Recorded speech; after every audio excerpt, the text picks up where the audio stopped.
Good morning, and we are live. Good to be here with you folks. Very excited. Had some great results in the primaries last night.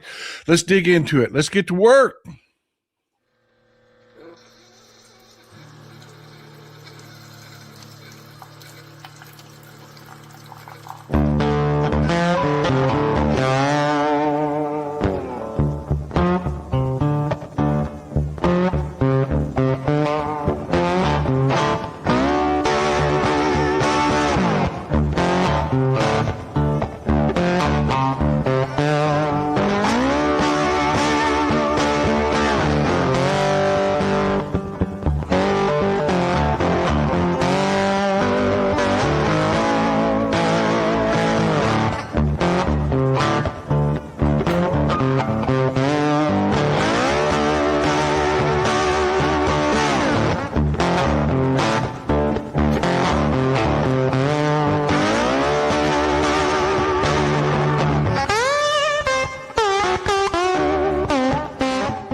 Good morning, everybody. It is good to be with you. I'm excited. I'm fired up. I hope you're fired up. Ooh, my face is on fire. I was running a little late, so I wouldn't rake a razor across my face real quick and hot.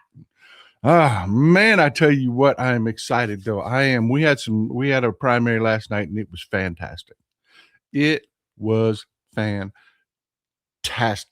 I'm telling you. I couldn't be happier. Let's start with Graham Plattner.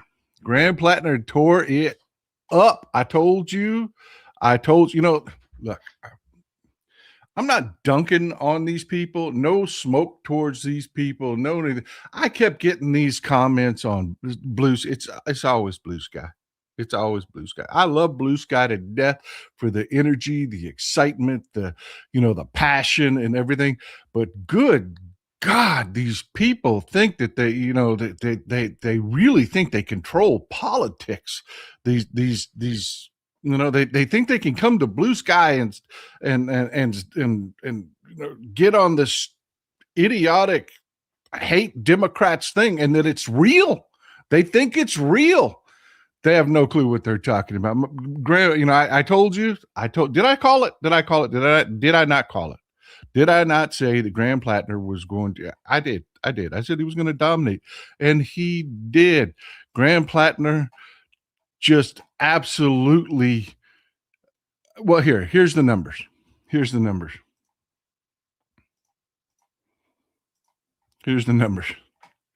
Boom. 71.8%, almost 72% of the vote last night in the primary.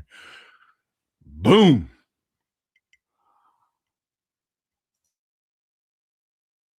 I'm just going to sit here and sip coffee and enjoy that for a minute.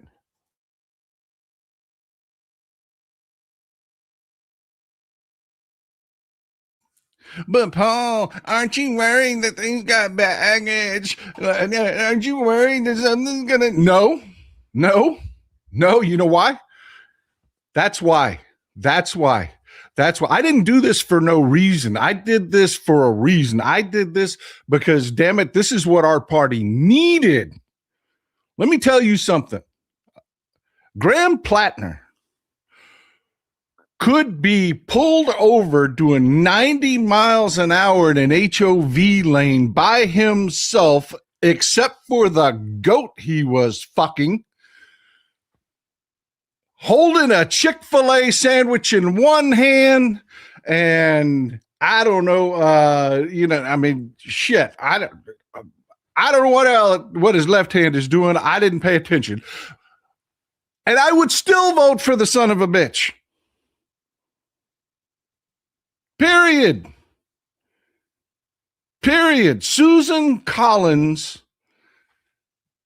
enables the Trump regime to do all of the awful, horrible shit that they are doing. I can see it already in the comments. What's in his left hand is going to be coming up in the comments. Oh my God, I am not prepared for this. Oh my God. And he's going to be another Fetterman. No, he's not. Dude, he hates John Fetterman. He does. Is he? again, I'm not promising you an AOC. I'm not. He's a Mainer. He is. He's not. He's not a Brooklyn liberal. He's not a. No, he's not. He's not. He's not. No, he's a Mainer. I'm not promising you AOC, but he's no fucking John Fetterman. I'm excited. I'm excited. Y'all are killing me in the comments, man. Y'all are killing me.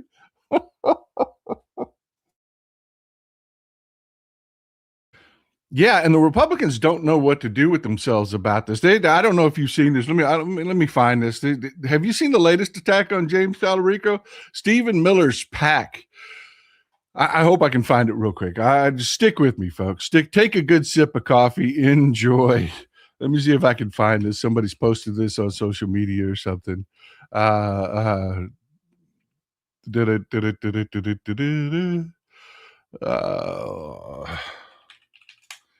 don't know if I can. Yeah. All right. Here we go. Here we go. I can't find the video, but I found a link to an article where they're talking about it. They do. It's on X. That's why I can't find it. I'm not on X. But yeah, the PAC from Stephen Miller came up with an AI generated attack on Tallarico with him wearing a dress and singing. I'm not going to play it, but I'll let you see it. They don't know whether to scratch their watch or wind their ass. They don't. They have no idea. They have no idea what to do. They came up with this slop at the exact same time. Let me pull up. I should have had these up for you. You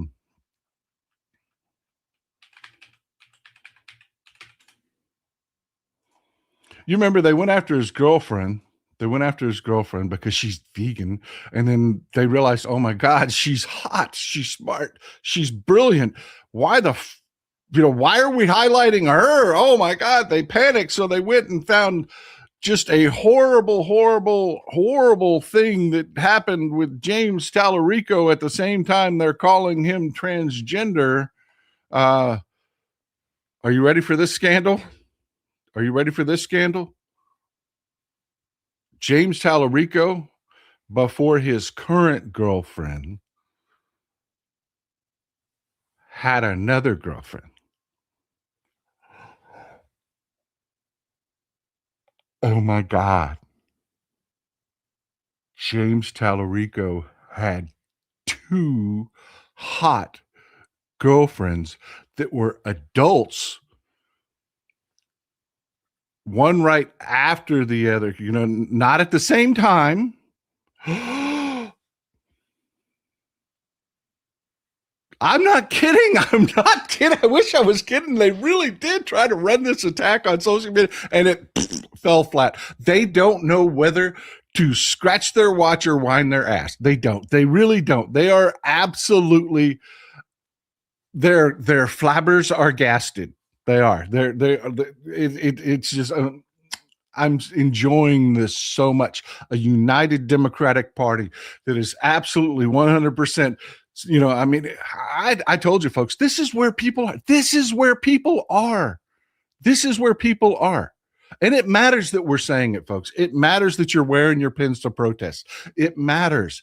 It matters. People, they may sit there and wring their hands and think, oh, I don't know. And get worried and scared. But when you're standing up and saying, nah, we're Democrats. We vote for the Democrat. We support the Democrat. It matters. Those words matter. And you are killing it, man. You are killing it. That wasn't the only one. Folks, I don't want you to sleep on this candidate.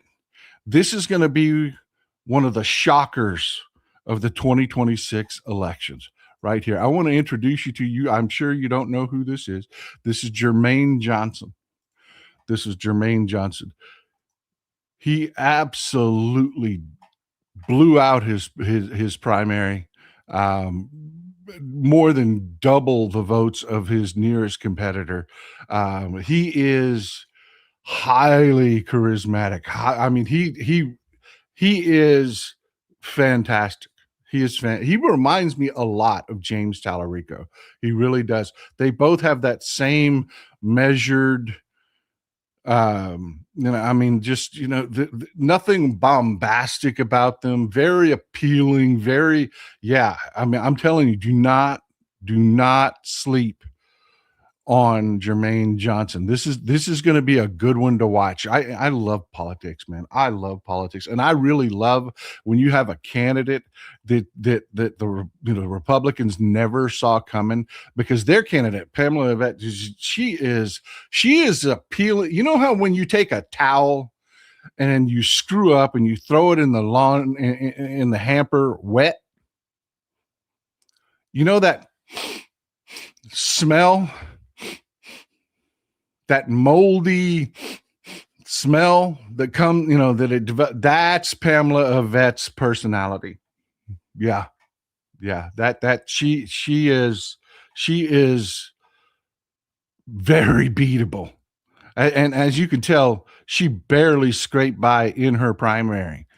She is not loved by the Republican Party. But look at Jermaine Johnson, doubled, more than doubled what Billy Webster pulled in votes. And Billy Webster ran a great campaign. He did. I'm no smoke at Billy Webster. He ran a great campaign, but Jermaine Johnson he is very, very, very well liked. He is one of those people that you're going to see a lot of speeches out of him during this campaign. You're going to see him just with crowds everywhere. He is incredibly well liked. He is, just trust me on this one. This is going to be really, really good. But I'm telling you, the one that's got me most excited, because this is control of the Senate, baby. This isn't just control of the Senate. This is control of the Senate plus two, control of the Senate plus three, what we're seeing develop here. Not only, are we talking about Texas, not only are we talking about, we've got Vindman down in Florida. This is going to be huge. Annie Andrews. Annie Andrews is a pediatrician that decided to step up and run against Lindsey Graham. And man, I am telling you, I'm not gonna bullshit you on this one. She still needs a little work. She does, but it will come. It will come. She's used to speaking in very academic terms. She's used to speaking, she doesn't talk, she talks to patients, and the way doctors talk to patients. You do, or in this case, the parents of patients. She's a pediatrician. She, what's the best way to put this? You could tell how smart she is when she talks. You can. There's confidence there. You know what I'm saying. But that, that Jermaine Johnson has, that where you just want to run up and hug the guy while he's talking. She doesn't have that yet. She doesn't have that, but it will come. It will come. The more she talks, the more she gets out there. She's got everything you want in a candidate. You do. And just doing the work is it's going to refine her. She is going to be hell on Lindsey Graham. She is. And man, she did really well. She did really, really well. Again, more than doubled her closest opponent. I mean, she has strong support within the Democratic Party. She does. And something I want to call your attention to, Lindsey Graham, he had a lot of money for this primary, and he spent a lot more money on this primary than he should have had to. He got more votes than Yvette did. Yeah, there is going to be no top of the ticket draw in South Carolina. There are about 50,000 people on the Republican side that walked into the booth, the voting booth, and skipped the governor's race and voted Lindsey Graham. Yeah, that's not a good thing. That is not a good look for your party. It isn't. It is not. So yeah, I am super fired. I hope you're fired up as I am. I am super fired up for this is it, folks. Once we start crossing these primaries, it's on, man. It is on. You've got down here in Texas, they are spending all their money on Tallarico. They're not even firing Gina Hinojosa at all, which is fucking fantastic. It is just fantastic. They don't know what to do, folks. They really don't know what to do. They have Gina Hinojosa down here running for governor. She's that Gina Hinojosa. She's running for governor down here. Again, her father is just a legend down here in Texas in Democratic politics. One second. I should have had this up for you. I apologize. One second. Let me show you. Yeah.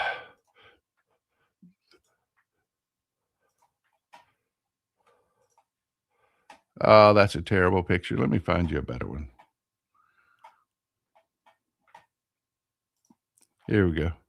This is a good one. One second.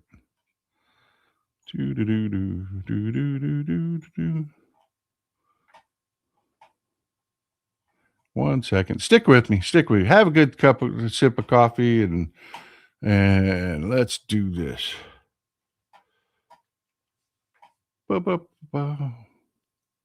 There's some good ones, but I want this particular one. I found a picture that I really want.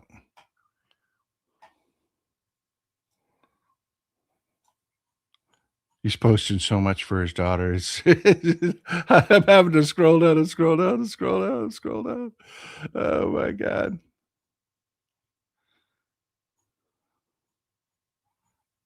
One second.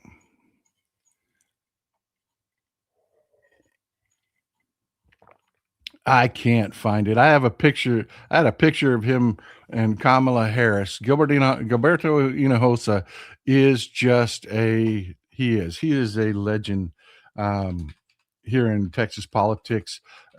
He has the relationships,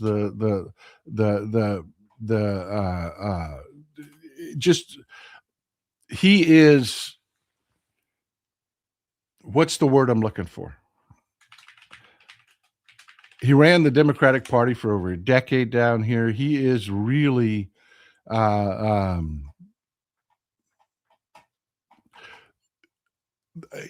he's the best help you could ask for if you were running. And he's also Gina Hinojosa's father.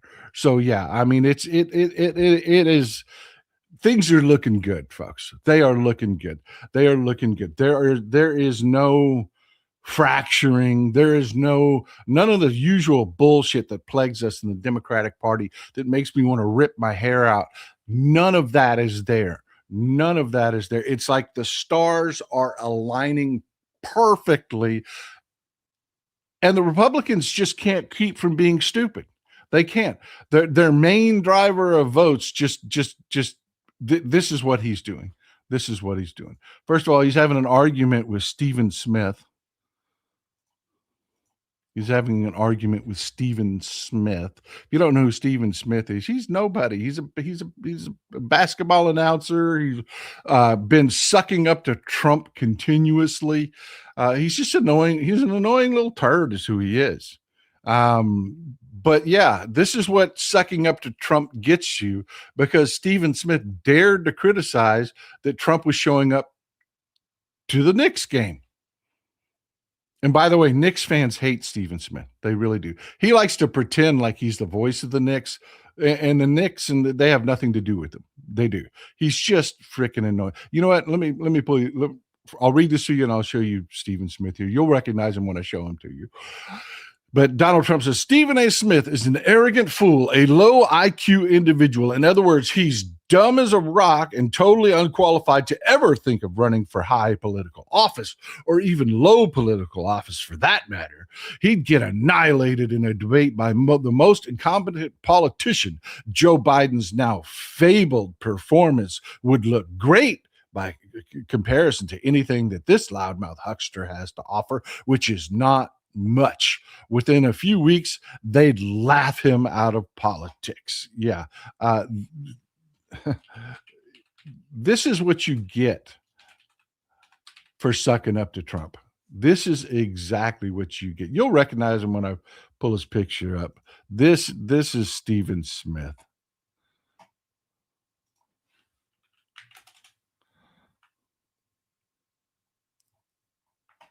Let me find one that's a nice big picture so you can.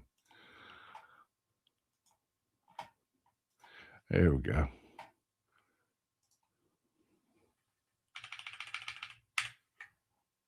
There we go. Sorry.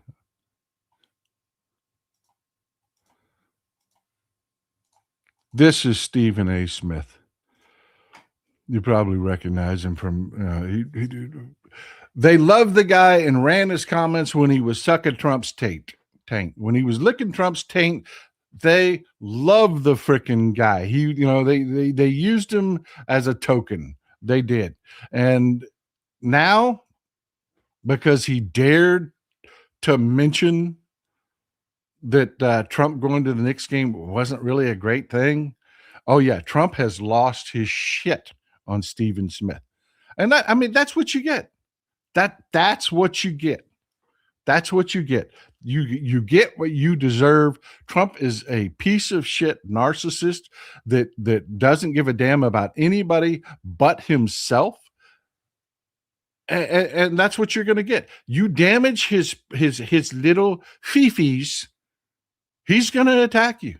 He is. It doesn't matter that Stephen A. Smith shredded his reputation, shredded what following he had by sucking up to Trump. I mean, he cashed it all in to try to curry favor with this administration. And then one comment that says, hey, you know what? That everybody knows that this was idiotic.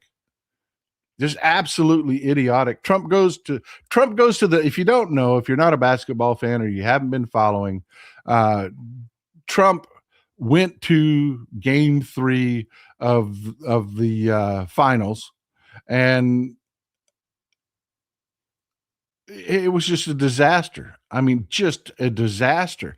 Everybody told him not to do it because you're talking about the Madison Square Garden isn't that big. It isn't that the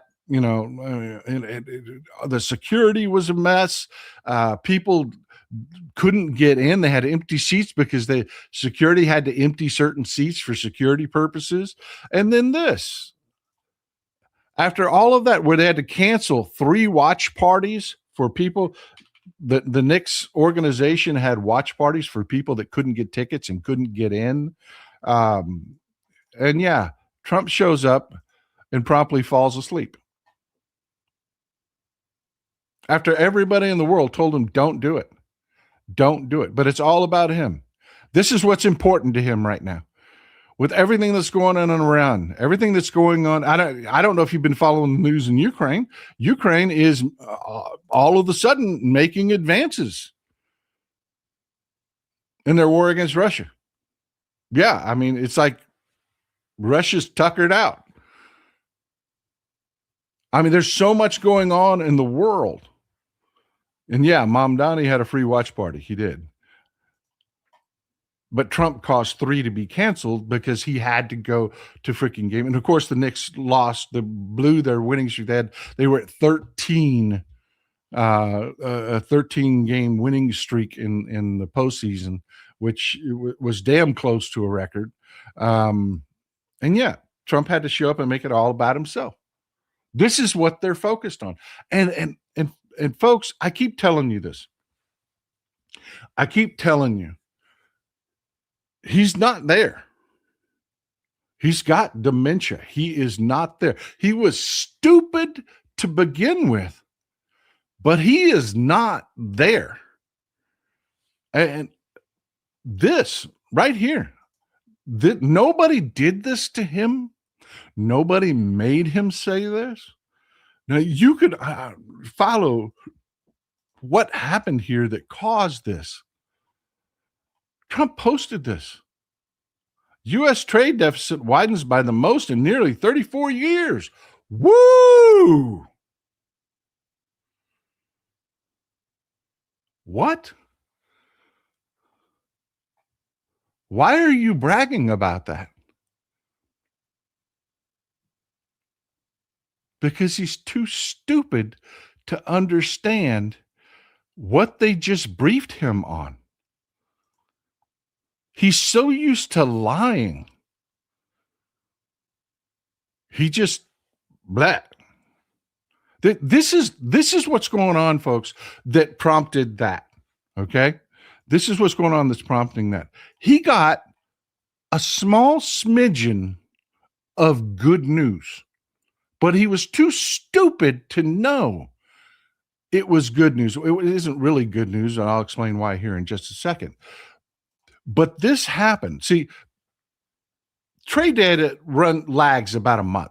Okay, so we just got April's data in. We don't have May's data in yet. We've got April's data, and everybody's taking a look at it. And of course, you've got Trump supporters in the press. They were tripping over themselves, twisted ankles, trying to run and put flattering headlines out there. U.S. trade deficit nearly flat in April. It's not nearly flat. It's down to 2.6%. 2.6%. So somebody briefed Trump that this happened. He should be bragging that it has fallen, but Trump being Trump, he hears news and he thinks that he has to lie, because all of the news is bad. All the financial news is bad. So he puts a post out that is literally the opposite of what he should be bragging about. What he said was true. Yeah, the trade deficit under Trump is setting records, and that's a bad thing.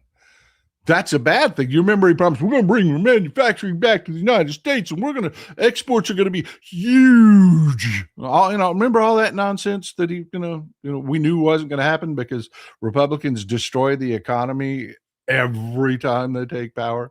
Every time we see this happen. But are you seeing the stupidity? Are you seeing the mental cook that's going on in his brain? He gets briefed that there is a spot of good news that the trade deficit for April actually came down a little bit, something he ought to be bragging about. And he's so stupid that he flubs it. He flubs it. He's such an automatic liar that what does he do? He tries to turn it into a lie. They said, look, man, the trade deficits are record high. But we had a good month, so we should probably highlight that we had a good month. So what does he run? Trade deficits are at record high. Woo! What a moron. What a moron. We have a president that does not have the ability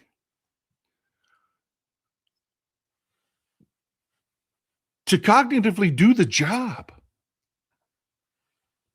And folks, that's important. It's important. But there are not people around him. I mean, look at Stephen Miller. Stephen Miller's out there, making AI videos of James Tallarico calling him transgender. Before we get into I want to read some of your comments. I don't want to get too far behind. But yeah, I mean, this is what's going on, man. This is what we're looking at with everything that's going on in the world. Peter Campbell, thanks again, Paul, for having our back. Hey, I'm glad you're here. Thanks for being a member, brother. Agent Cajun John, I'm in Highland Pines campgrounds for the rest of the summer till October. Look it up. Nice. Glad to see you out there, man. Glad to see you made it up there. I'm glad to see you got back up there and got settled. Enjoy, my friend. Enjoy your time out there. Enjoy. Janine, yeah. You're killing me. 4-month member. Salute, Janine. Thank you for being here. Grace Gilbert, will you be having Clayton Tucker on? Saw him yesterday in Parker County discussing the data center. Impressed with what he has to say. I like Clayton Tucker. I do. I've met Clayton several times. Yeah, I like Clayton. We haven't talked about him being on the show, but he's always welcome. He's always welcome. Janine, thank you for gifting the memberships. Thank you. I appreciate you. I appreciate you. And Clayton Tucker has been beating the shit out of data centers and, talking about the problems we have. Sid Miller, his opponent, the piece of shit that has been doing nothing but going to D.C. Our ag commissioner has been spending his time in D.C. licking Trump's taint rather than being here in Texas and doing his damn job. Screwworms, anybody? Dime Bree Garage. Hey, Paul, here with you as always. I think it's butt kicking time. Amen, man. That's where I'm at. I'm fired up, man. Totoy, good to see you. Good to see you. Welcome. Glad to see you. Glad to see you picked up one of the memberships. Good to see you. Peter Campbell, gifted 5 Texas Paul memberships. Love it, folks. Take a second. Hit the thumbs up button. Hit the subscribe button. Hit the join button. There are free memberships. People want you to have them. Be part of the community. That's the kind of people that we have. Jordan B. Miller. Susan Collins' concern is in Plattner's left hand.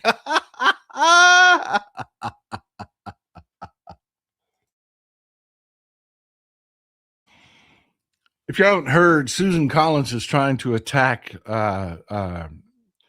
Graham Plattner's dating history when Susan Collins was a home wrecker. She was a lobbyist. She married the guy she ended up marrying. She was dating him while he was married to another woman. She's a home wrecker. She's a hoe. Susan Collins is a hoe. She was a home wrecker. But not only was the man married, his wife was dying of cancer when Susan Collins was being a hoe home wrecker. Yeah, that's. And she thinks she can attack Graham Plattner. I'm looking forward to this fight.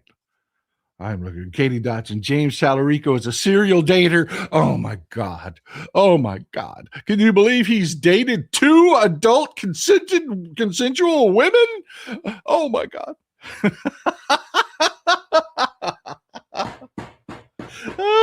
I am loving this election season. Oh, Skeet said the momentum is with us. Yes, it is. Thank you. Appreciate you. Oh, and a smoochie too. Man, I'm telling you what, this is a good day, people. This is a good day. Oh, man. Oh, I hope your coffee is as good as mine. I really do.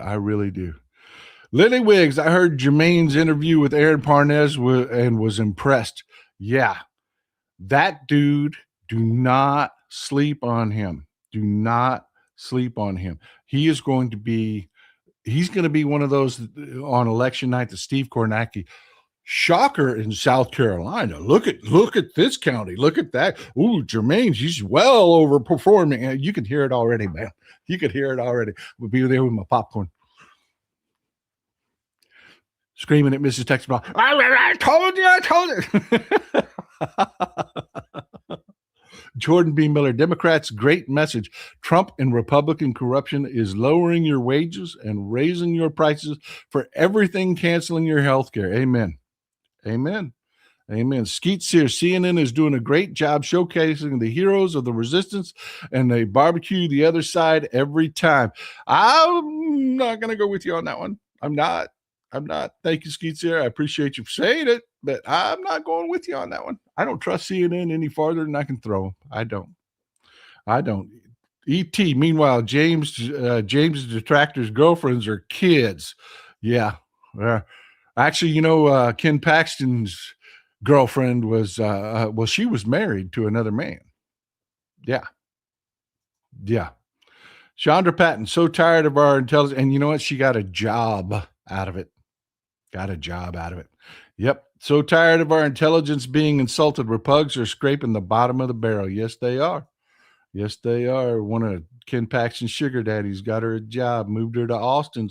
So Ken Paxton didn't have to drive all the way to San Antonio to get his freak on with a married woman. Yep. Jordan B. Miller, don't sleep on Alaska Senate race. I know. This is going to be awesome, man. This is going to be freaking awesome. This is going to be, just killer awesome.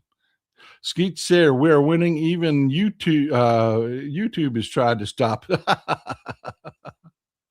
Oh my God. Cat, thank you. No, thank you. Thank you for the support. I can't do this without you folks. I can't. That was the deal I made with Mrs. Texas Paul. She hated when I started. I'm going to tell you the truth. She hated this when I started this on TikTok. She hated this. Years ago, I started on TikTok. And man, she just, every time I'd make a video, man, she would just up one side of me and back down the other, man. She, my ass was grass and she was a lawnmower. I'm telling you, she hated it. And the deal she made with me was that this would be self-sustaining. If it wasn't self-sustaining, I wasn't going to take.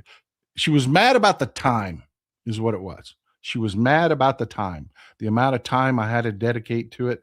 And she's like, look, losing the time is bad enough. But if you can't make this work as a business, you're out. It's over, cowboy. It's done. And thanks to you folks, it's working. It's working. Skeet Sayre, because the time is now to end American hubris. Yep. Yep. So it's no bullshit. When I look in the camera and say, I can't do this without you, I mean, I literally can't do it without you. I am truly grateful. I am truly grateful. Peter Campbell, gifted 5 Texas Paul members. Folks, these generous people are buying memberships and just giving them to you so that you can have access to the full functionality in the chat so that you can be part of the Texas Paul community. That's, I mean, how much it doesn't get any better than that, folks. Because I get it. I've been there. There've been times when man, I don't have time to buy that. I'm not, I can, sorry, bro. I can't be a member. I'm not gonna, I like what you're doing, but I can't, I can't do that. Well, you don't have to. Someone's doing it for you. E.T. S.A. Smith is the token on ESPN that they use. He is terrible. He is terrible. Stephen Smith is a Trump taint licking fool that is getting everything he deserves. Everything.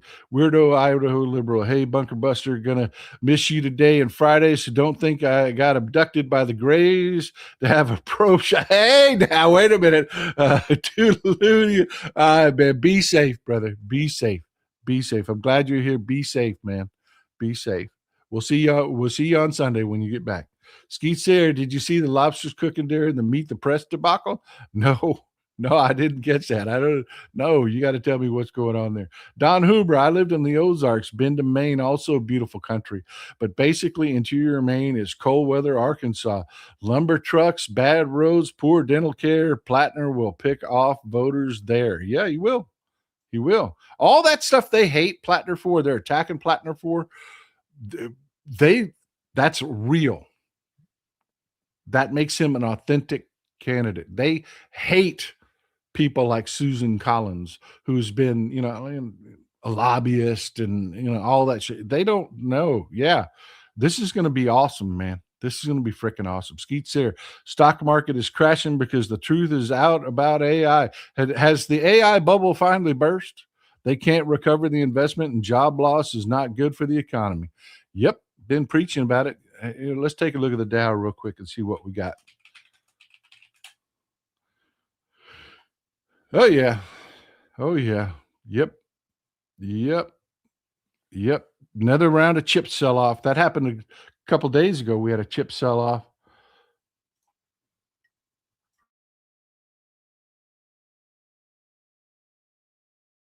If you don't know what's going on, let me do a quick window. Thank you for the comment, first of all.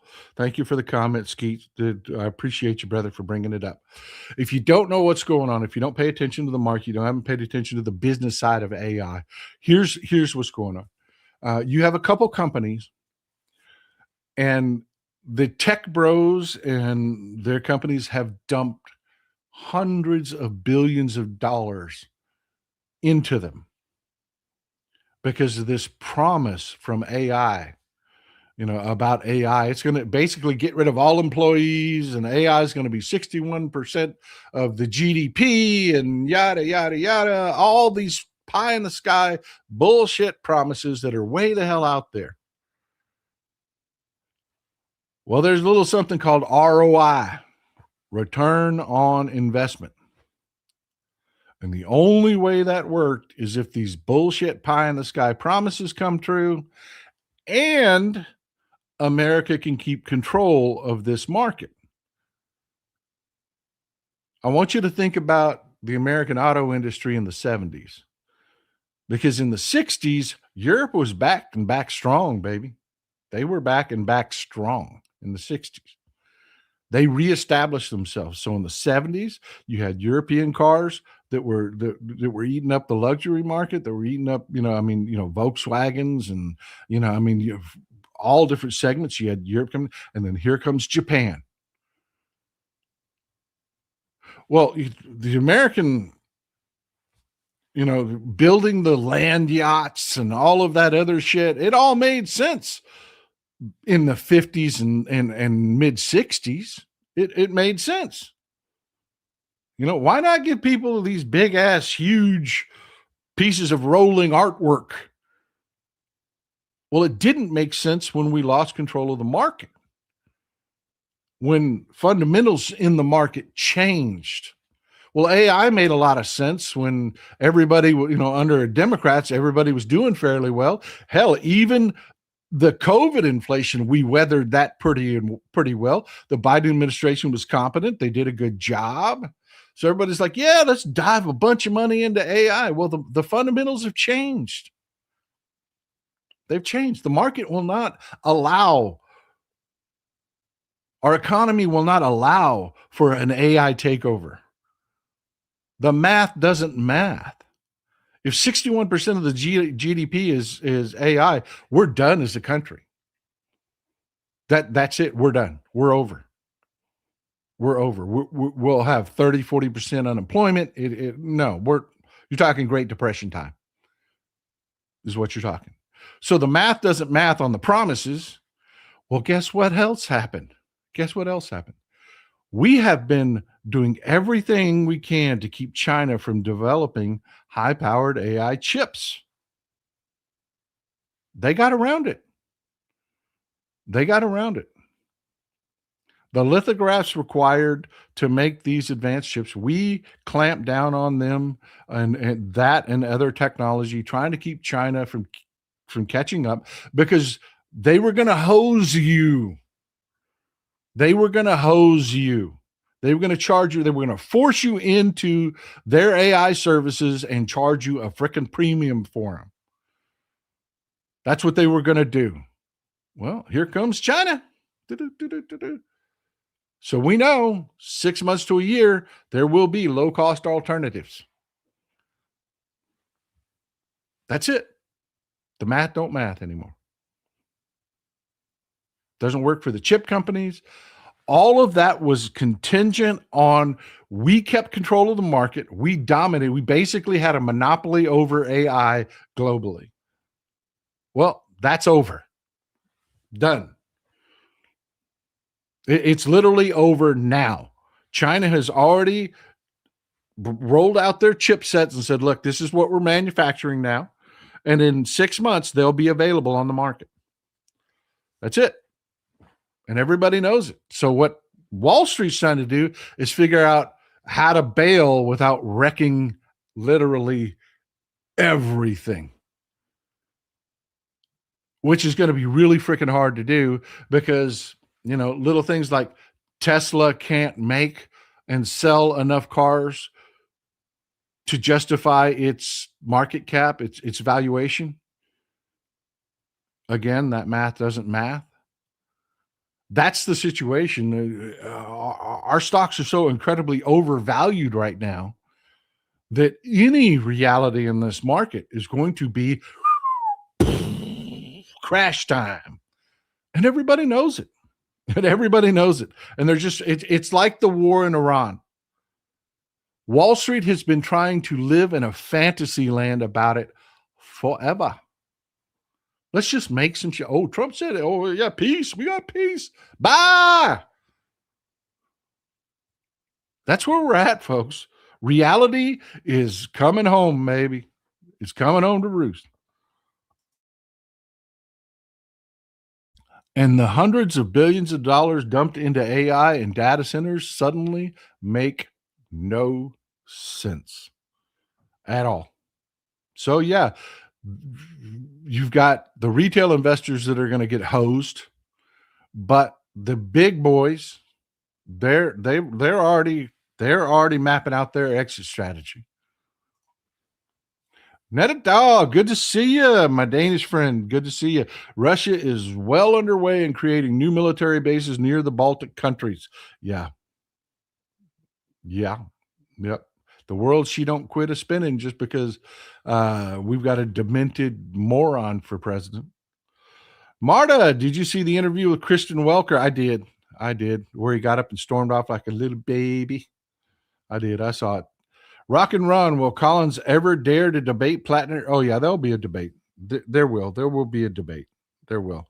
And I'm hoping that Plattner's campaign right now is not. Look, I'm going to be honest with you. It is not.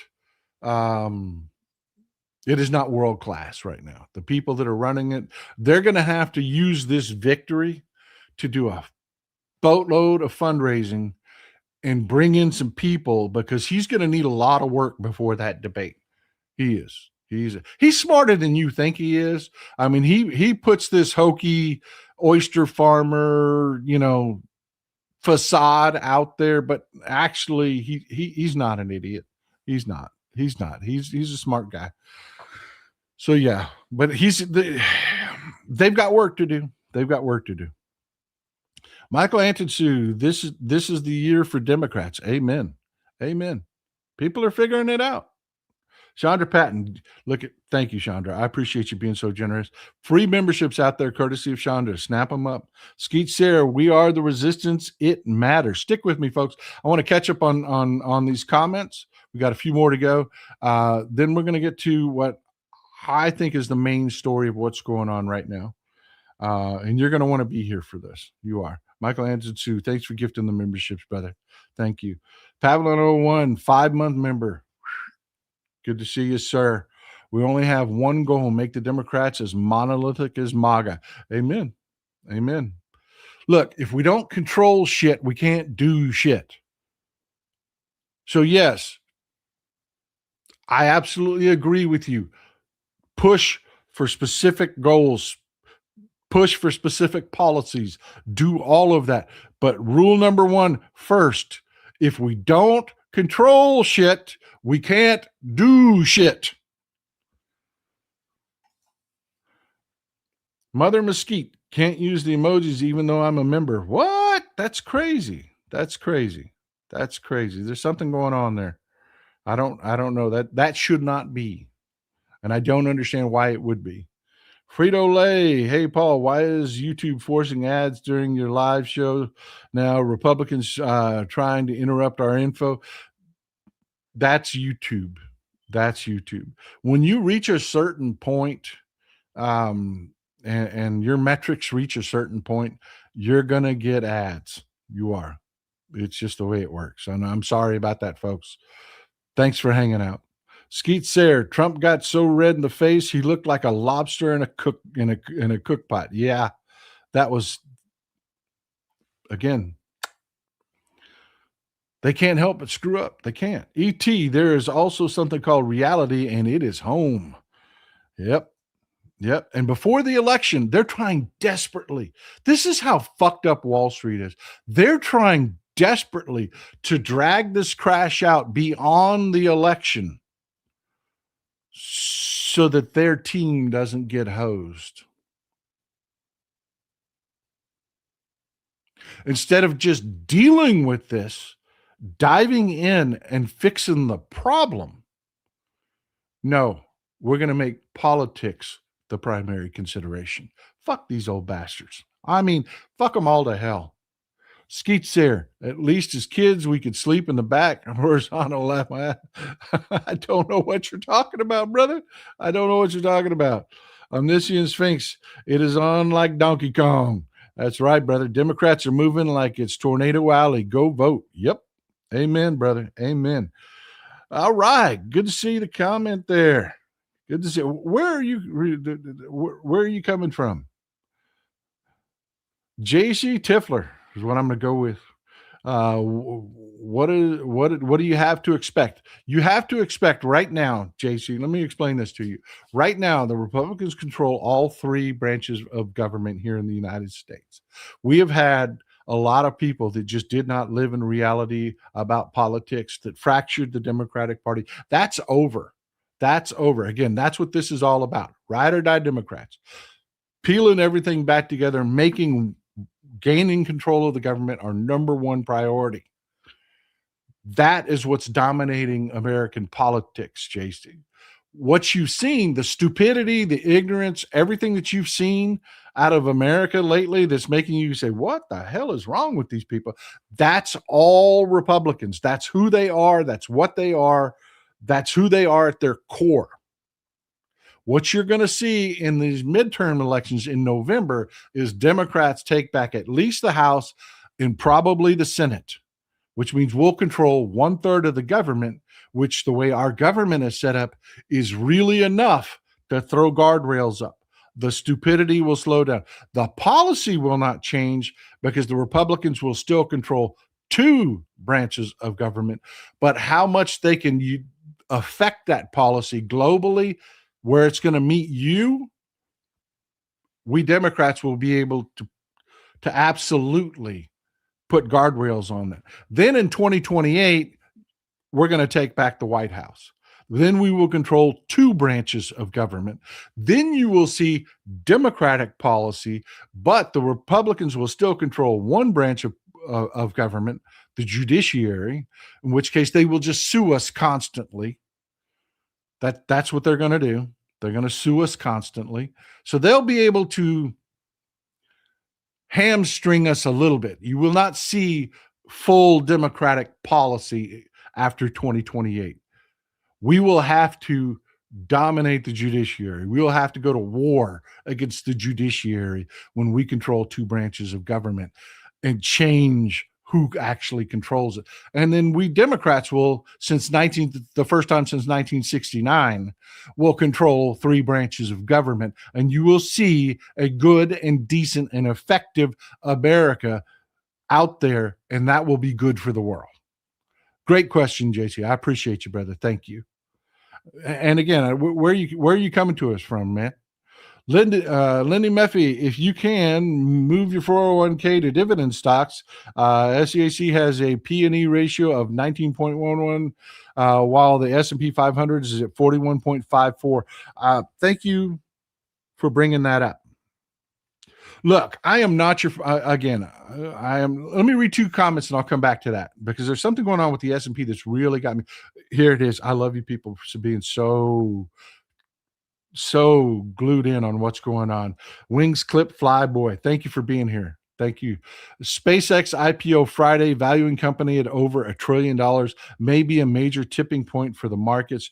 Ride or die main dim converted, independent for Plattner, but the local dim party. All right, man. Good to see you. Good to see you putting the jersey on a little bit. It's infectious when you see how much of a difference you can make from inside the house. I'm telling you, you independents, when y'all come inside the house and see the weather's fine in here, the climate is fine in here, y'all tend to get addicted. Y'all do. I'm AT, just like the bad parts of the BBB won't hit till 27. Yeah, exactly. Alan Thompson, Texas Paul, for president. You don't want me for president. You don't. I'll build fucking gallows on the mall and hang these sons of bitches. You don't want me for president. Very wise, tough, caring man. I appreciate the sentiments, but I would be a hard bastard if I was president. Boulder Crypto Sissy Dragon. $5 for Mrs. Paul, keeping you on air. Thank you. Thank you. I appreciate it. Let's talk about the SpaceX IPO. This is where I was going, Lindy, with your comment about the S&P and the IPO. I want to touch on this. This is not something I planned for the show. I wanted to do a whole segment on this, a full deep dive, but let's just do a roundtable on it. Here's the deal that's bothering me. I, like most people, and again, I am not your freaking financial advisor. I am not giving you financial advice. I'm talking about what I do. When I invest in funds that mirror the S&P. Usually, not always. not always. I've told you before, I bought Carnival stock back in the dip, did okay on that. Back during the COVID dip, did okay on that. But typically, I'll buy into an S&P fund is what I'll do. Here's the problem with that SpaceX IPO. Uh, and from what I understand, and somebody fact checked me on this, S&P backtracked on this, but there's been a lot of complaint of the leadership over at Standard and Poor's. Standard and Poor's is a real organization, folks. When you say the S&P fund, it's not just something, somebody's tabulating. Standard and Poor's is a real organization. They determine who is listed as part of their index. And if you get listed on that index, somebody like me and you, which are considered retail class investors, we're not institutional investors. We go and we buy off an institution. Well, that institution, if a company is listed on the S&P index, like it or not, we have to invest in it. And if I want to double check this. I do want to double check this. And make sure that I'm not going to say something. Pause for 1 second. Take a sip of coffee.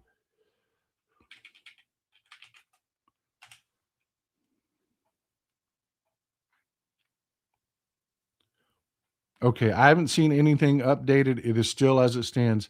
S&P was going to allow SpaceX into its index for its IPO. People had a fit about it because, one, they're lying about the valuation of the company. And two, the IPO itself has a very short window. When you engage in an IPO, an initial public offering, you buy that stock under certain conditions. And one of the conditions is you have to hold that stock. Usually it's for like a year and a half. Well, SpaceX has just drilled that down to nothing. I mean, it's just a matter of weeks that you have to hold the SpaceX stock. That makes it prime for a pump and dump.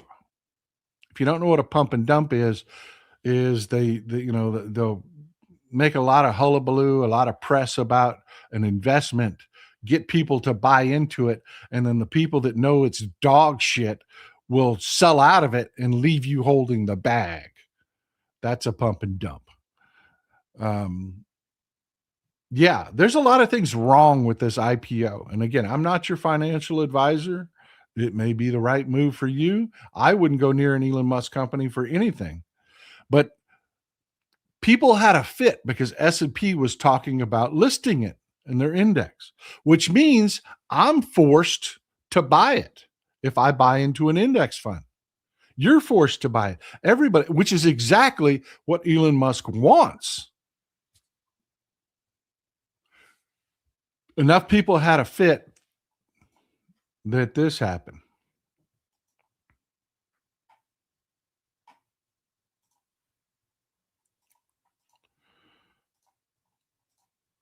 Last week, they bowed to pressure and said no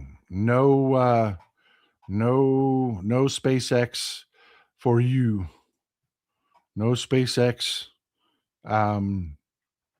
IPO offering in our index. It's not going to happen. So yeah, that's a big deal, folks. That's a big deal. That one tells you how rigged the game is, that they even considered it in the first place. There are standards, folks. And it seems that Wall Street, and this is where I'm going with this, it seems that Wall Street has abdicated all standards.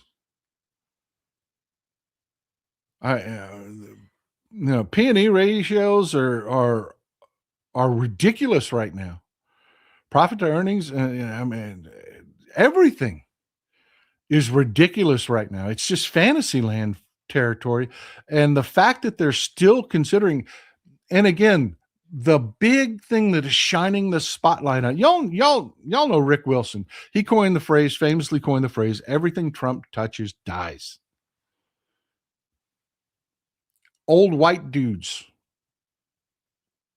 are seeing their privilege die under Trump. Because you look at an old white dude that looks like me, I can't tell you the number of people that are automatically assume I'm a piece of shit because I look the way I do. And I'm okay with it. Judge me, judge me. It's okay. I'm glad to prove I have a track record. I can prove who I am. I understand the caution. I get it. I don't care. I can prove who I am. I'm a good guy. I'm decent. But another thing that Trump has killed is any faith in Wall Street, any faith in the banks. People fundamentally believe that, okay, there are rules, there are things, there are guardrails, nobody believes that anymore. Look at the comments that have been coming in here about the Dow is rigged, and that's what everybody believes now. It's rigged. It's not real because they abdicated all of their norms, all of their, everything that would normally, people would say, okay, we're really basing this stock value based on, how much can the company earn, how much, there's some reality to it. Well, that's gone. Tesla cannot build and sell enough cars in reality to come anywhere near their valuation. They just can't. And yet people are still buying it today as though it's valid. People know it. People see it. It's a big freaking deal. It is a big deal. And it's starting to come home to roost, especially the AI stuff. So yeah, we're seeing a big AI chip sell off again today. Had one 2 days ago, 3 days ago.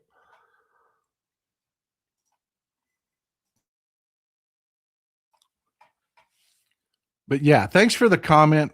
Thanks for the comment. I didn't mean that for the show. This is what I wanted to talk about in the show. Let's get back to work. This is what I want to talk about. And I like to set things up. I like to frame it. I like to give you a lens to look through when we look at different issues. So I want to call this to your attention. This is really popular on social media. An evil man will burn his own nation to the ground to rule over the ashes. Sun Tzu. You don't know who Sun Tzu is? Cliff's notes of it, a very famous Chinese general that wrote The Art of War. Brilliant. But he did not say that. He did not say that. That phrase was actually coined I think they said around 2020 on social media is what they tracked it back to. Has nothing to do with Sun Tzu. I mean, it's a great phrase, don't get me wrong, but again, nothing to do with Sun Tzu. But everybody attributes it to Sun Tzu, and it's in none of his writings anywhere. It's not him. Here's another one. And this is where I'm going with this. You can always count on Americans to do the right thing after they've tried everything else. Winston Churchill. Yeah. May have a point here, but yeah, Churchill didn't say that. He didn't say that. That actually goes back to Abba Eban. He's Abba Eban. He is or was a Israeli diplomat back in 1967. Is the person that coined that phrase. That's where it actually comes from. Churchill never said it, ever. In fact, that phrase didn't exist until 1967. But he's got a point. He's got a point. So let's not get hung up on the etymology of the phrase. Let's talk about the idea behind it. Because that phrase very much reminds me of Republicans and their effect on our country. We'll get around to doing the right thing, but we Democrats are going to have to fight Republicans to the ground because Republicans will want to do the wrong thing. They will. Stick with me. We're going to talk about something important, and it goes to a bigger picture. So yeah, stick with me. Let me introduce you to my little friend.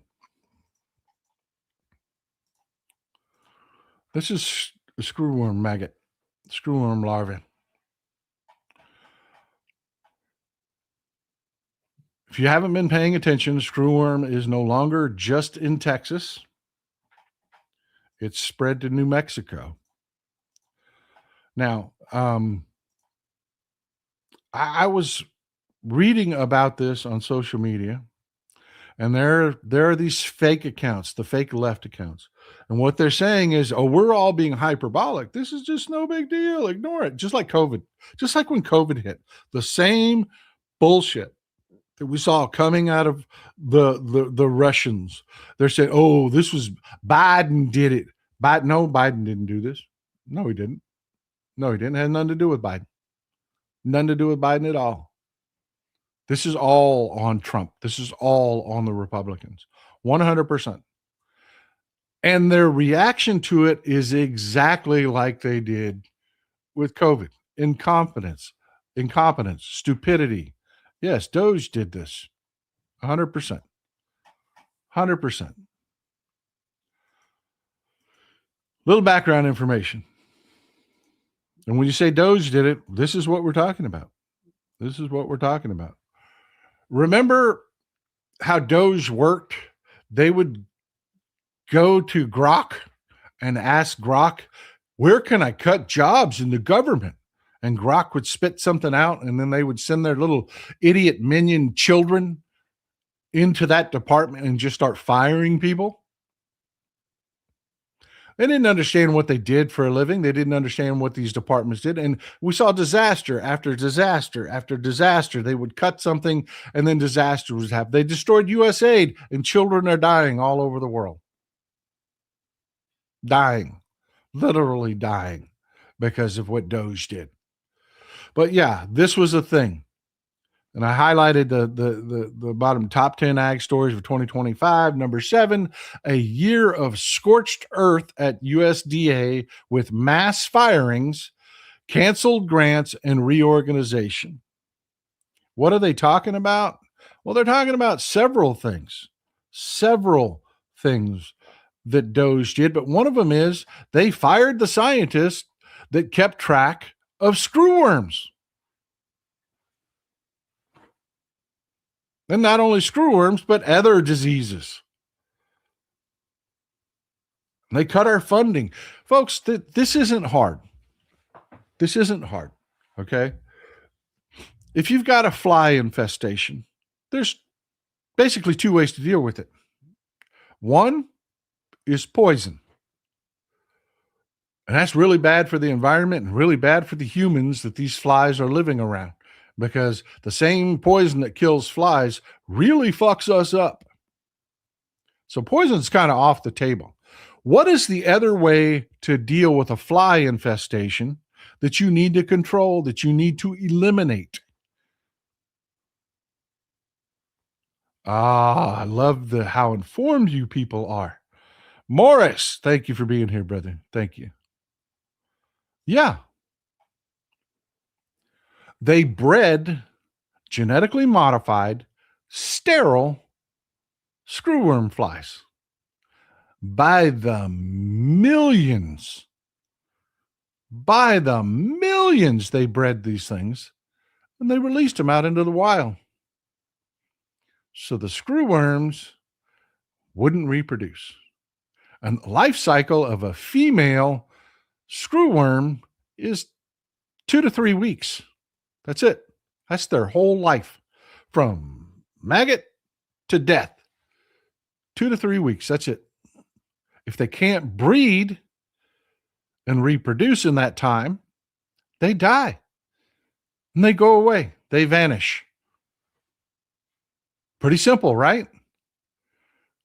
Well, DOGE took a meat cleaver to that. They did. And now the screwworms that we were already monitoring, that were already slowly creeping northward, instead of dealing with that problem, identifying it, well, the scientists that track it out, instead of dealing with the problem, we're now reacting to the problem. Yeah.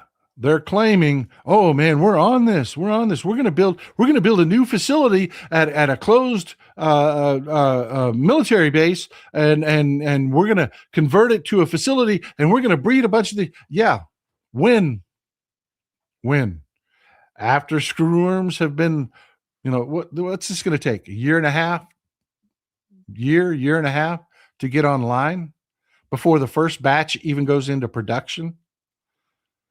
Folks, this is the problem. This is the problem. The reaction out of Republicans is exactly like their reaction to COVID.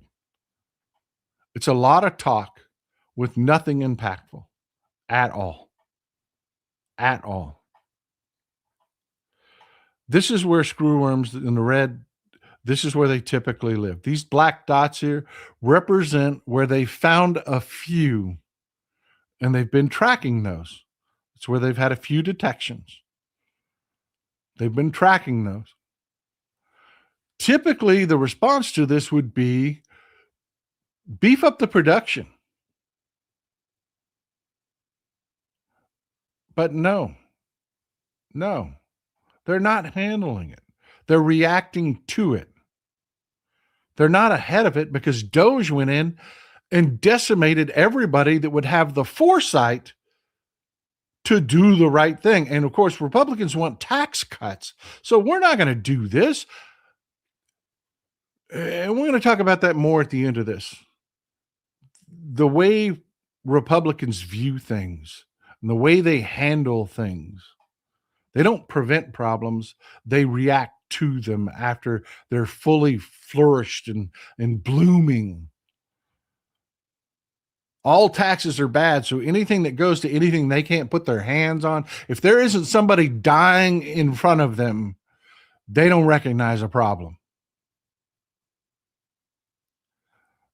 They just don't recognize a problem. And of course, when there is a problem, they're going to lie. They're just going to lie. We're talking about they're blaming Biden. Yeah. Senator Roger Marshall from Kansas. You see them illegals. They brought them up here. They were in their flesh. Really? That's what they're telling Cletus. That's what they're telling your drunk uncle. It's them illegals. They brought them. It's them illegals brought them.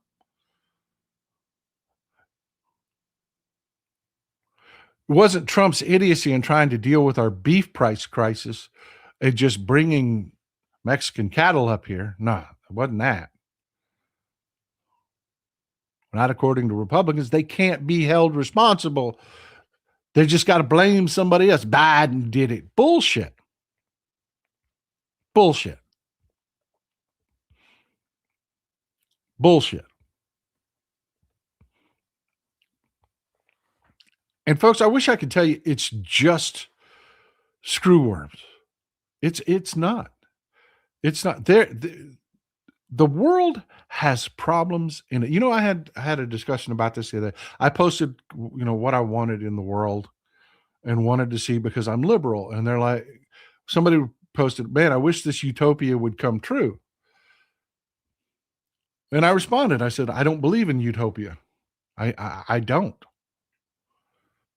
The world will always have problems. Mother Nature's a bitch.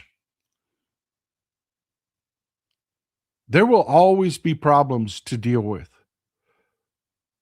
But in the world I believe in the world I want, we just fix problems. We don't have to have these debates, because you've got these disgusting Republicans that all they want to do is serve Johnny Got Rock so that they can keep getting their donations. I just want a government that looks at there's a problem. Let's fix that. Or, oh, hey, that's a potential problem. Let's stay on top of that so that it doesn't grow into a problem. And Johnny Got Rock says, you're wasting my money. Can you believe they're taking my tax dollars, your tax dollars, and they're spending it to make sterile flies? That's what they're spending your money on.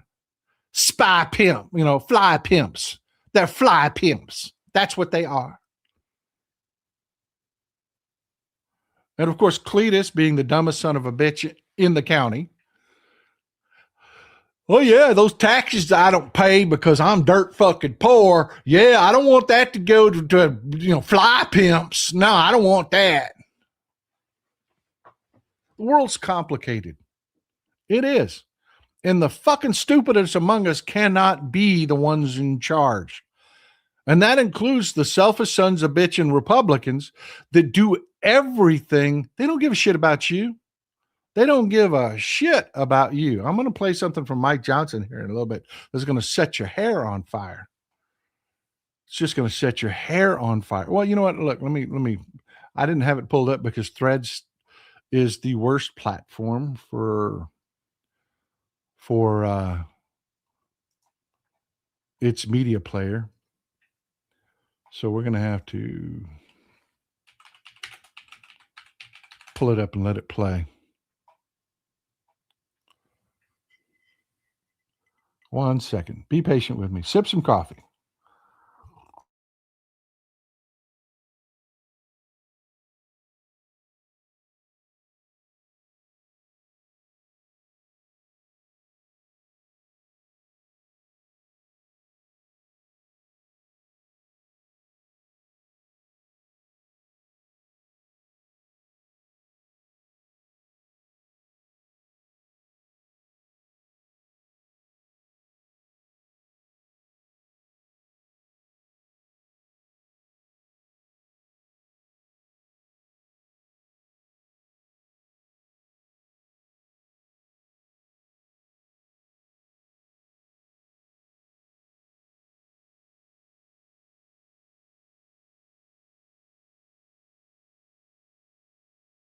Remember I told you we're going to be facing some difficult decisions going forward? And that the fact that we're different kinds of people means something? That we Democrats will cut things like war and defense spending, but Republicans will always go and try to take something from you. We Democrats will tax Elon Musk. We will tax Jeff Bezos. We'll do what needs to be done. The Republicans will not. In fact, in the worst possible situation, they will cut taxes for their Johnny Got Rocks donors, so their donors will pay for their private club memberships and they continue to get their steaks in Merlot. Well, I wasn't joking when I said that. And Mike Johnson got caught on a hot mic saying the quiet part out loud.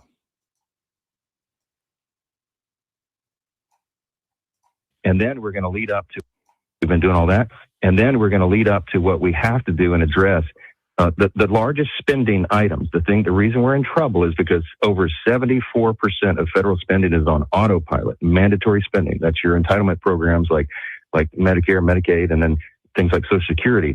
They have to be adjusted and fixed. We have a plan to do that next year. We've been doing all that. And then we're going to lead up to what we have to do and address the largest spending items. The reason we're in trouble is because over 74% of federal spending is on autopilot. No, it's not the reason we're in trouble. It is not. Now, he's just saying it right there. He's going to take your Social Security. He's going to take your Medicare. You're going to pay for this. You are. The Republicans are telling you flat out what they're going to do. But no, entitlements are not why we're in trouble. It's not. The reason we're in trouble is that we've spent $1 trillion a year on a military that's fucking useless to everybody but Benjamin Netanyahu.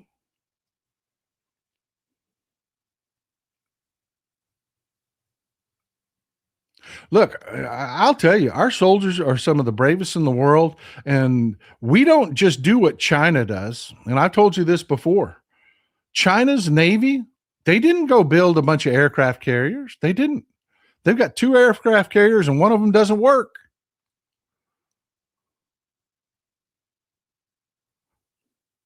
They don't do that. They build cargo ships. They build infrastructure to manufacture. They don't spend on a military like we do.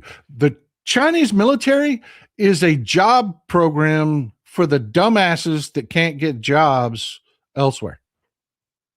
Kind of like ours. I'm sorry. It's the truth. It's a Southern jobs program.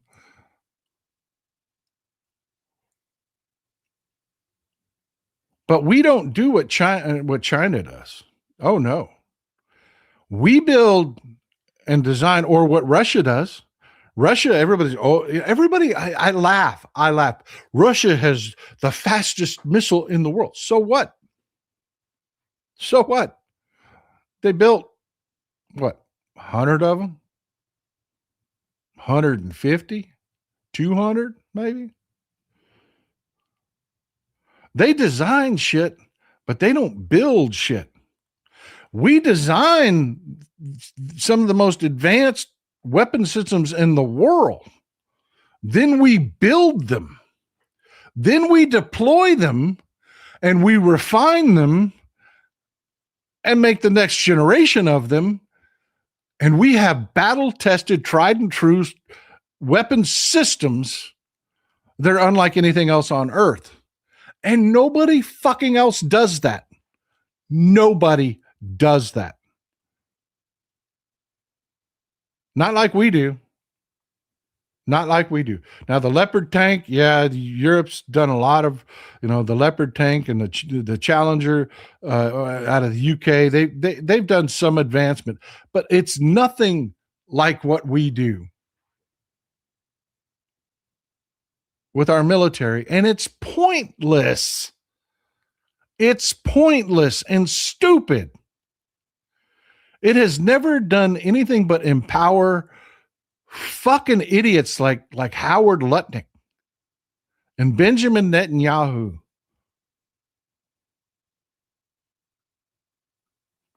Our military didn't prevent 9/11.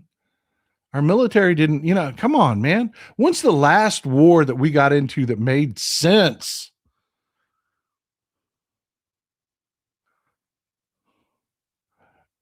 And yeah, somebody brought up Ukraine. The one war that we actually should be using our military, we're not.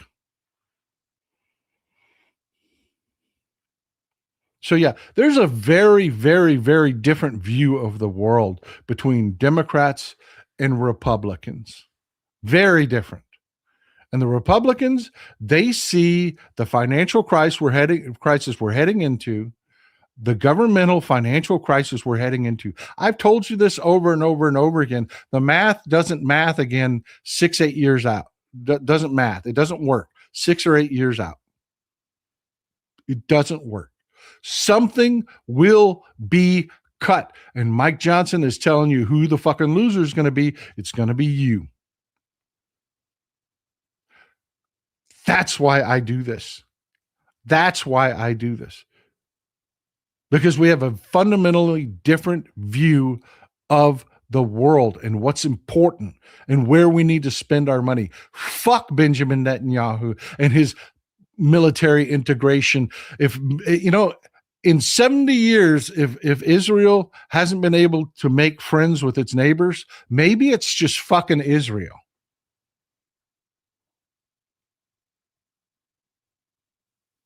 Sorry for being so salty today and cussing so much in today's show, but God damn it. The fit is hitting the shan, people. The fit is hitting the shan. We're at the point now that it doesn't make The math doesn't math anymore. There will be not a Republican fever dream of, oh, I hope we can cut some spending for the future. No, it's going to happen. Either that or hyperinflation. You choose. Maybe a little bit of both. That's just going to happen. Who do you want in charge making the decisions when those cuts have to happen? Do you want Republicans that are telling you you're going to fucking pay for this? Even though we have spent the last 40 fucking years making sure that Johnny Gotrocks don't pay his taxes. That's what did this, folks. Republican tax policy and dumbass Republican voters voting against their own self-interest and their own economic class is what did this. No, it's not entitlements. It's not that grandma has half-assed medical coverage.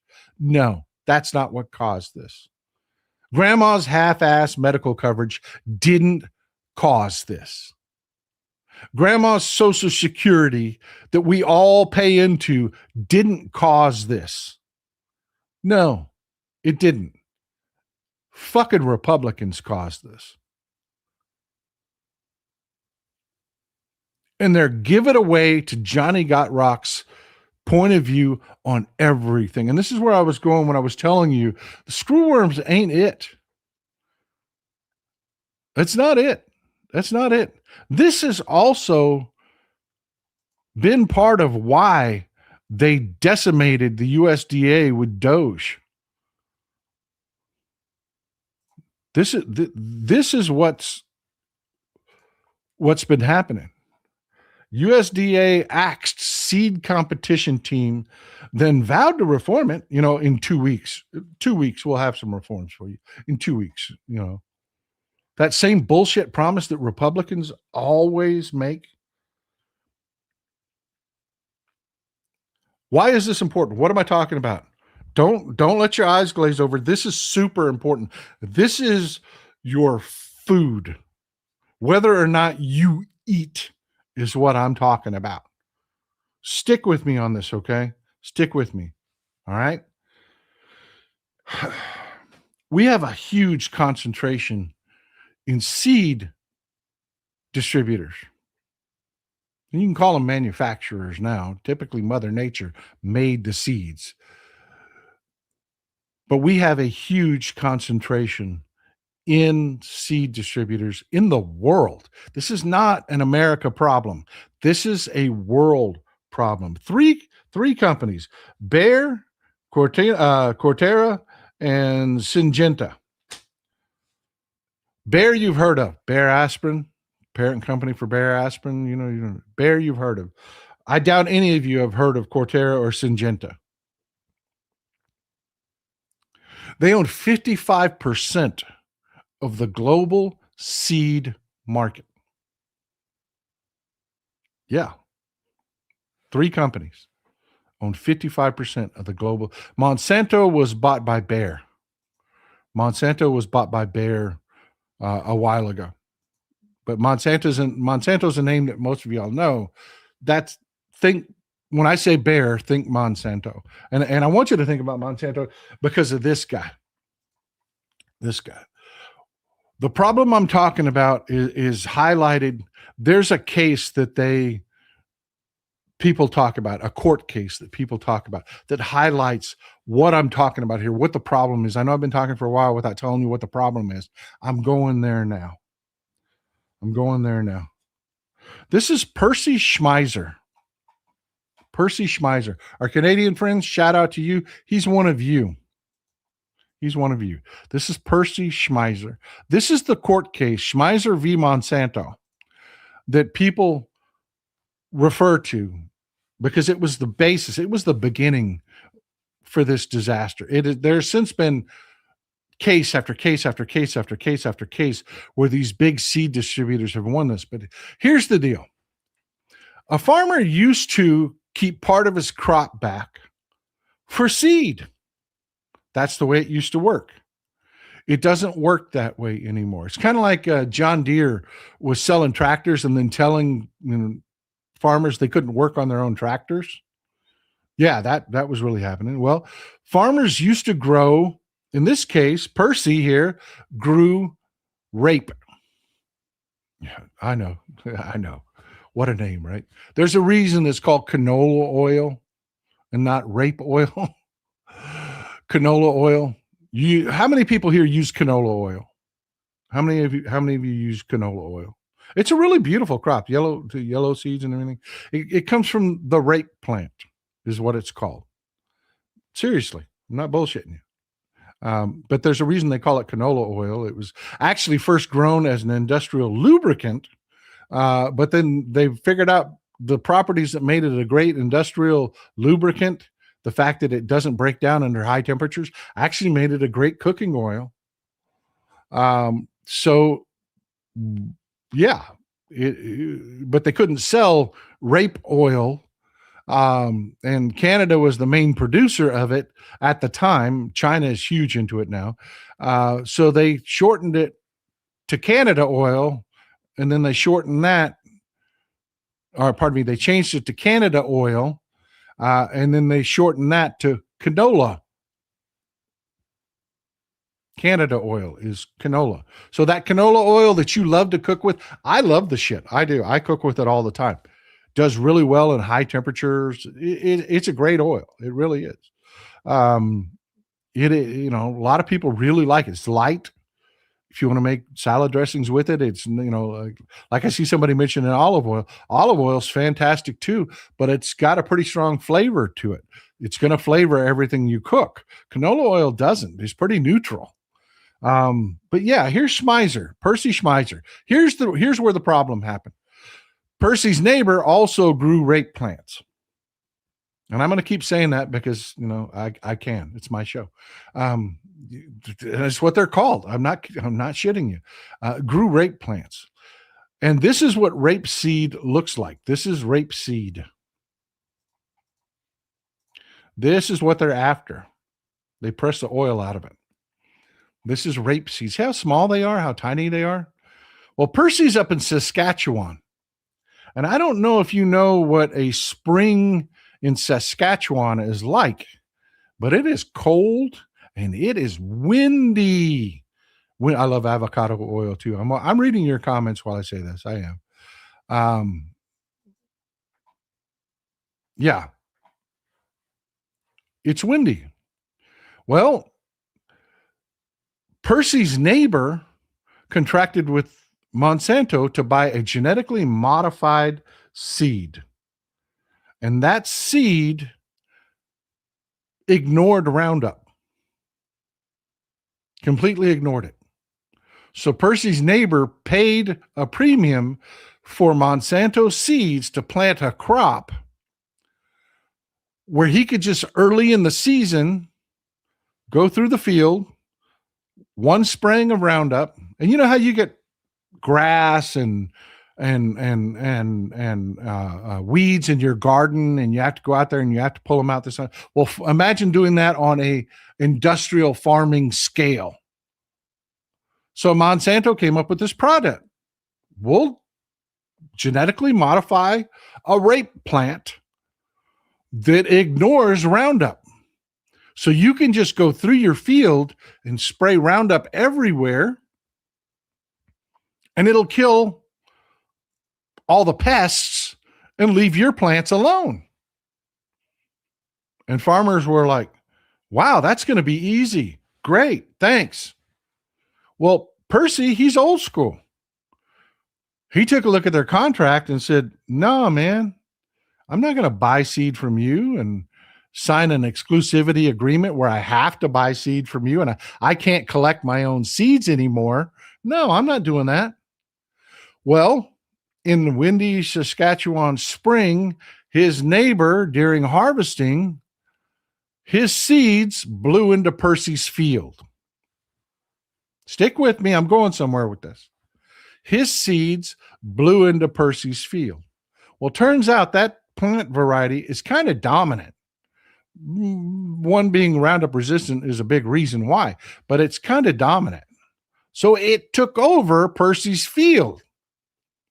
So Percy, who did not contract with Monsanto, did not plant Monsanto seeds, ended up with a variety of plant that was developed by Monsanto. And Monsanto DNA tested his fields, his crop, and sued him,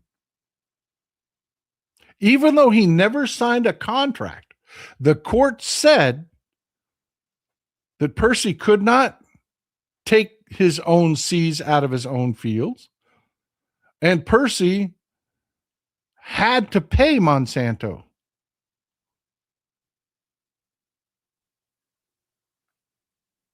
And that lawsuit was replicated globally. And it is the standard for operation now. Fast forward. They didn't just stop developing seeds. They didn't.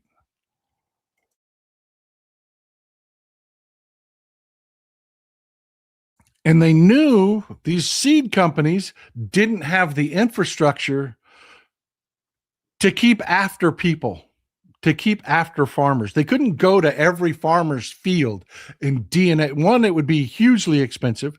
They couldn't go to every farmer's field and DNA test their crop and then sue everybody. And these farmers were like, hey, screw it, guys. I'm just going to keep some seed back and plant my own. I'm not going to keep paying you every year. So they genetically modified their seeds again. They instilled in them a genetic use terminator, what's called genetic use terminator technology, or GERT. And what that is the first generation of their seed will produce. It will produce. But what the plant that you're planting produces for seed produces quite poorly. The next generation. So you buy it now, follow me here. You buy a seed from Bayer. You buy a seed from Cortera. You buy a seed from Syngenta. And you plant it. And you get a great yield off of it. But you decide you're going to keep some of that seed and replant it. Well, they genetically modified that seed so that the plant that it grows, it will produce seeds, but the seeds it produces are shit. So your next crop is half. You're bankrupt, is basically. If you try to do that, you will go bankrupt. It's called GERT, or a genetic use terminator. That's what is out there in our fields now.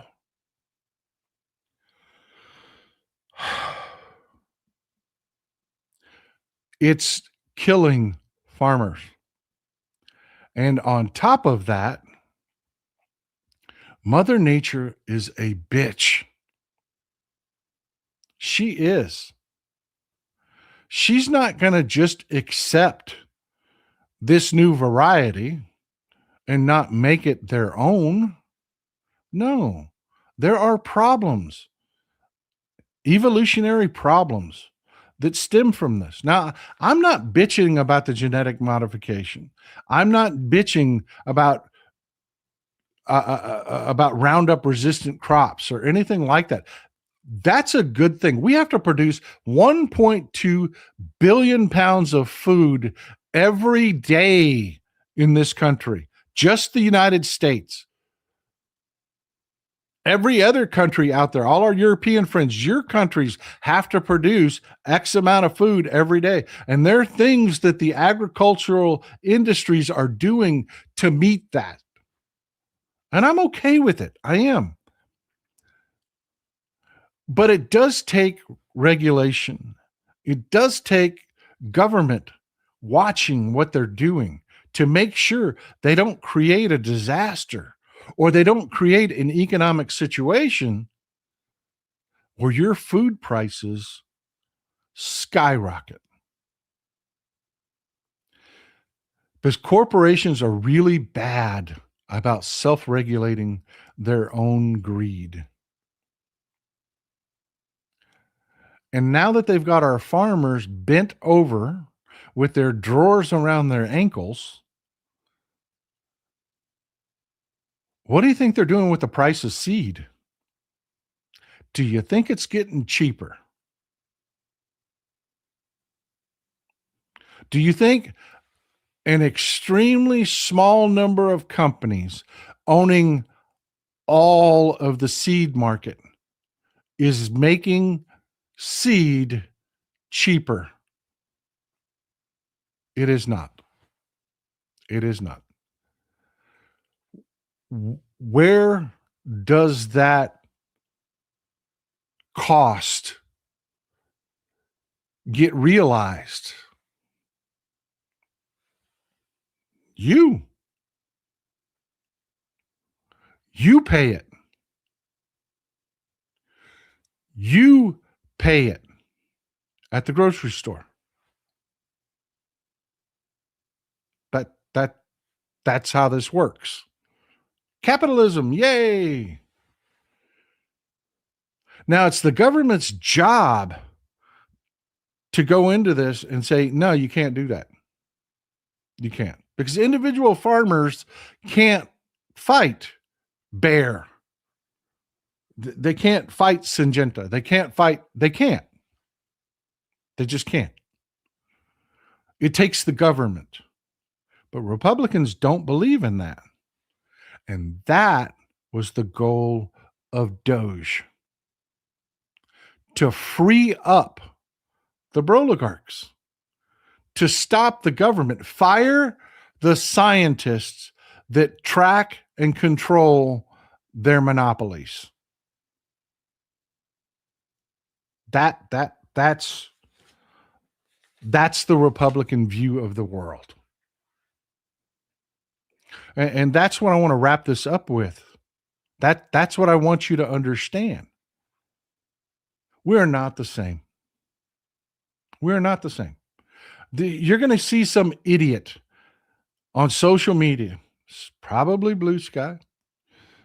I do love Blue Sky. I really do. I really do. I wish I didn't. I wish I could just kick it off. You know what I mean? But I love Blue Sky. That's going to say both parties are corporatists. Both parties are the same. That's fucking stupid. That's ignorant. We are not. We are not. The Republicans are so well funded because they are all in and letting corporations do whatever the fuck they want to do. And Democrats, they look at problems and they try to head them off. Democrats will do things like go to Johnny Got Rocks and say, guess what? We're going to tax you a little bit. We're going to take some of your money and we're going to build a facility to breed sterile flies. We're going to be fly pimps. Because, screw worms. The Republicans and the oligarchs, no.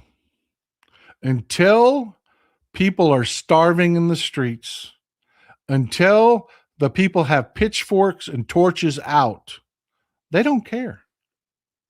They react.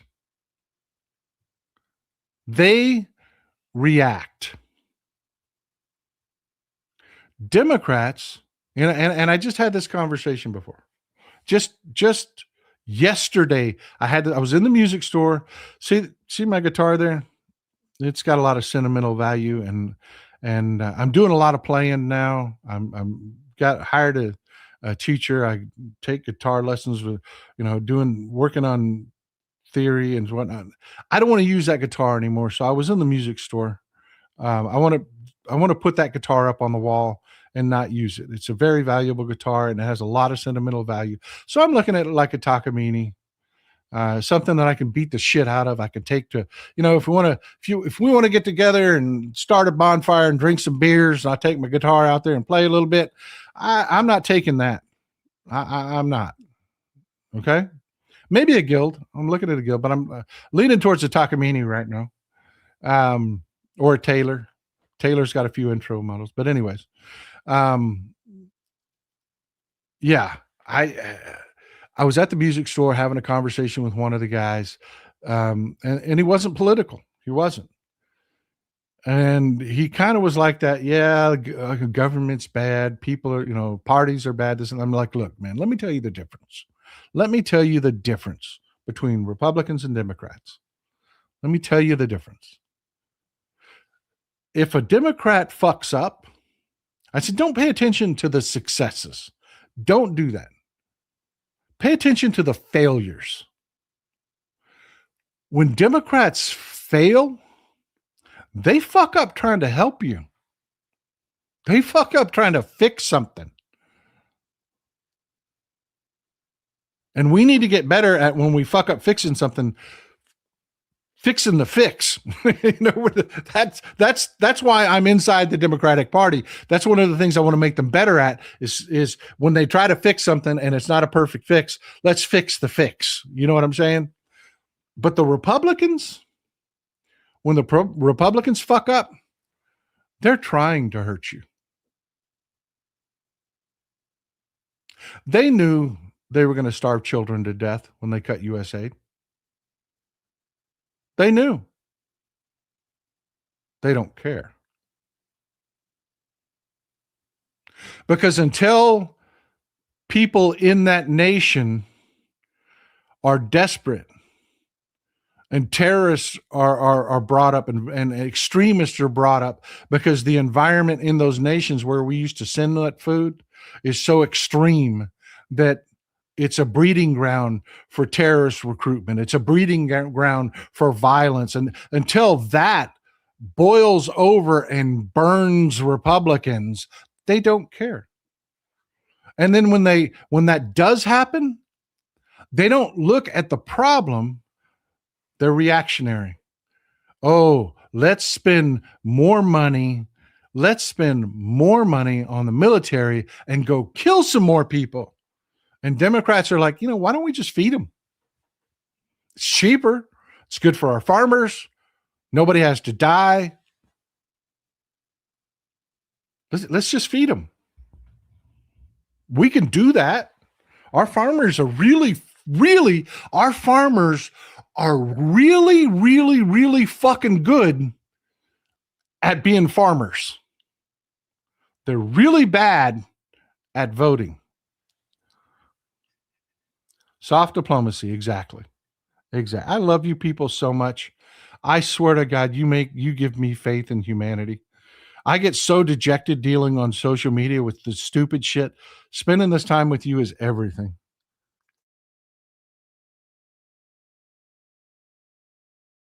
So yeah, this is a real problem, folks. That concentration of seed control, yeah, that's real. Prices are going up for farmers. The stupidity, the price of fertilizers going up because of what's going on with Iran in the Persian Gulf. They don't just produce oil there; it's urea, the fertilizer. A huge percentage of it comes of global fertilizer stocks comes out of the Persian Gulf. If they can't get it from the Persian Gulf, where do they buy it? They're not, people around the world aren't going to voluntarily starve. They're going to buy fertilizer. Where are they going to buy it? From us. And Republicans are ignorant enough to think, ooh, that'd be good for the economy. No, it won't, stupid. No, it won't.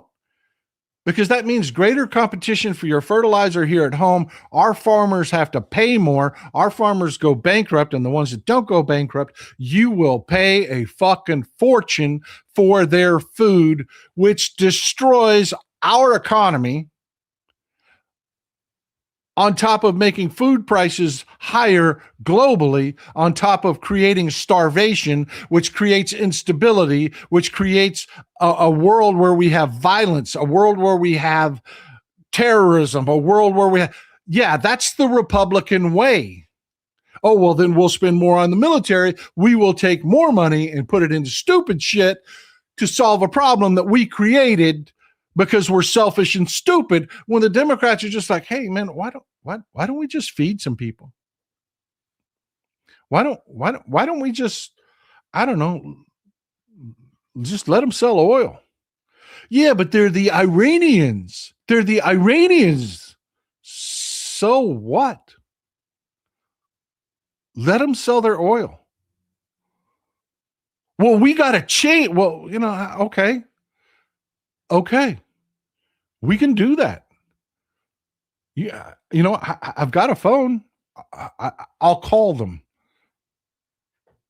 We'll talk. We'll do business.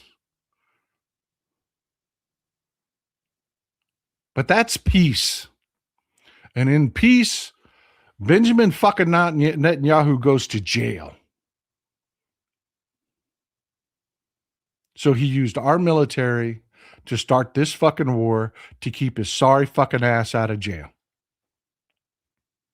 And Republicans are like, oh yeah, man, let's do it. So no, we are not the same. The parties are not the same. The fundamental way we look at issues is not the same. And I'm going to, it's not just the things I've talked to you about. It's the future of our country. We're an aging country, right? I mean, that's not in dispute, right? We're an aging country. Okay. We're aging. What do we do about it? What do we do about it? Well, there's two ways you can go. You can either go the Republican direction, where they say, let's dump hundreds of billions of dollars into AI to where we don't need people. But wait a minute. Wait a minute. That's taking a cleaver when you need a scalpel, because when you do that, you undermine your own workforce and you undermine your own economy. Yeah, but then we don't have to have immigrants. See, we don't have to, because you can't breed your way out of our aging workforce problem. You can't breed your way out of it. That math doesn't math. You have to have immigrants. And old white bigots, they don't like what's on the menu for immigrants, because what's on the menu for immigrants are Asians and Hispanics. And they don't like either. They don't like either. Now, Democrats are like, hey, you know what? We got an aging population. I've got an idea. Let's bring in a bunch of young people, do the whole American melting pot thing, the American dream thing. We'll bring people in. We'll spend a little bit of money getting them stabilized. It takes about 6 months to get them stabilized. But once we get them stabilized, they have a job, and then they're a customer. Then they're shopping in the grocery stores. Then they're buying clothes. Then they're, because then they get here, they're going to be poor. They're going to be broke, but they don't want to stay poor and broke. So they're going to want to buy better cars. They're going to want to buy, engines of the economy. The way Democrats do it, we have business, capitalism. We inject things into our culture that are good and fun, like food and music.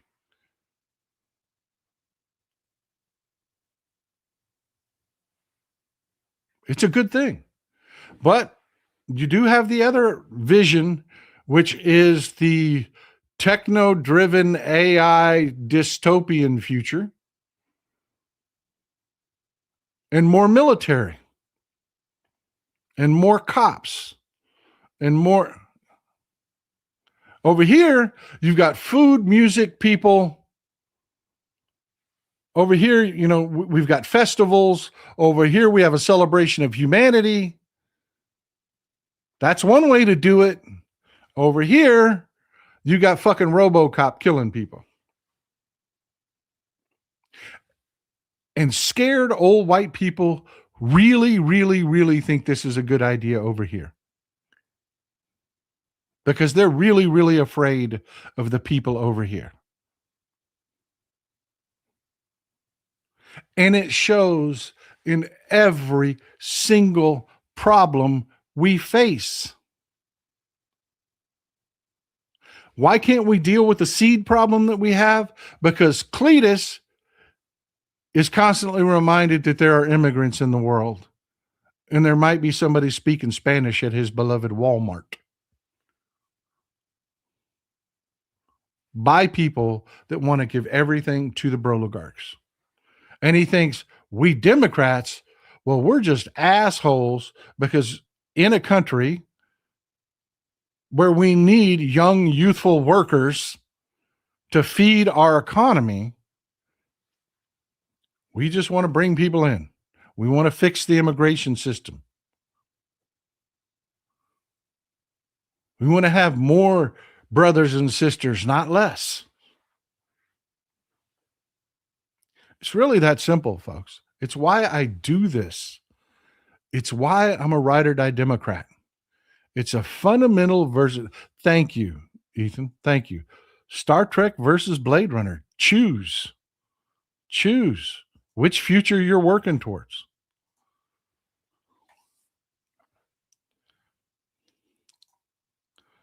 Sail fast. Thank you. Appreciate you. Thank you for being a 2-month membership. Thank you.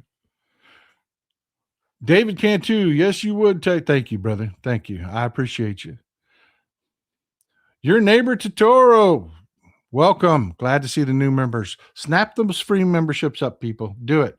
ET, messaging people, affordability instead of culture wars, Citizens United instead of APAC. Are you ready to get involved? When we do the work, it gets done.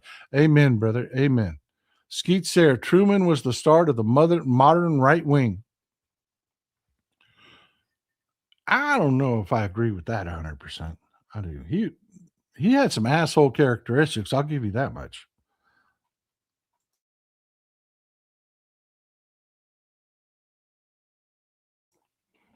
Little, a little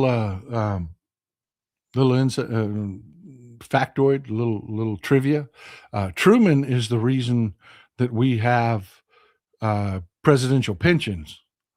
He was so broke, it was embarrassing to the country how broke he was. He was not a businessman. He was not. When he went back home, I've been to his home. He's a very modest home. He was so broke, we were being embarrassed in the world. But it was like, okay, this guy's about to be homeless. We better step in and do something. So they invented the presidential pension for the next president and said, oh, by the way, Truman gets that too, by the way. So yeah, true story. Truman is the reason we have pensions for former presidents. ET, can you re-explain the 3 different oil prices? Yeah, we can get into it. Let's do that on Friday or Sunday though, Don, because I don't know if you noticed this, but Iran's taking a shitter. It's gone south again. So yeah, we'll be talking about oil prices here in the future. I will get into the details of real prices versus real world prices versus the futures prices versus what you're paying out after the refiners get a hold of it.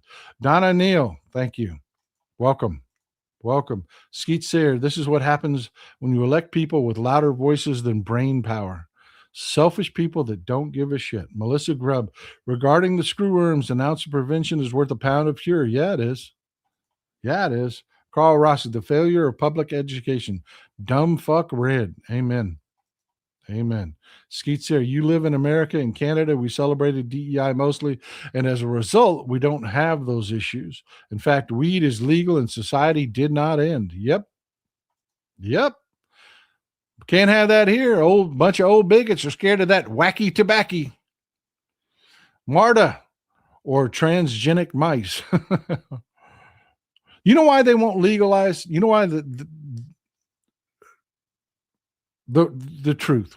Why federally they won't legalize marijuana in this country? Because they put brown people in prison with it. Yeah. That's why the war on drugs will never be ended in this country.